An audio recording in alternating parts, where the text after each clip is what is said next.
Hi అండి. చిన్నప్పుడు mummy daddy వాళ్ళు ఒరేయ్ ఇప్పుడు కొంచెం కష్టపడి చదువుకోండమ్మా, రేపొద్దున సుఖపడతారు.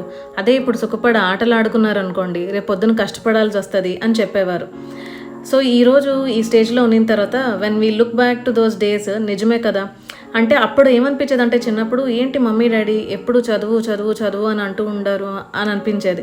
కష్టంగానే ఉండేది చదవడం, కానీ కష్టపడి చదువుకున్నాం కాబట్టి ఈరోజు ఈ స్టేజ్లో ఇలా సక్సెస్ చూస్తున్నాం కాబట్టి దాని వాల్యూ ఏంటో మనకి తెలుసు. ఏది ఈజీగా రాదు. ఇంగ్లీష్లో ఒక సేయింగ్ ఉంది, growth is in the discomfort అని. సో మన ఎదుగుదల లేకపోతే మన సక్సెస్ అసౌఖ్యంలోనే ఉంది. ఏది సుఖంగా రాదు మన చేతికి. ముఖ్యంగా young boys and girls so life చాలా ఈజీ అనుకుంటారు, ఎందుకంటే పేరెంట్స్ అన్నీ ప్రొవైడ్ చేస్తున్నారు కాబట్టి. మీరు అనుకున్న టార్గెట్ లేకపోతే మీరు అనుకున్న సక్సెస్ రీచ్ అవ్వాలి అని అంటే, లేకపోతే మీరు కోరుకున్న గ్రోత్ చూడాలి అని అంటే కష్టపడాలి. కష్టపడితేనే తప్ప మీరు అది దక్కించుకోలేరు.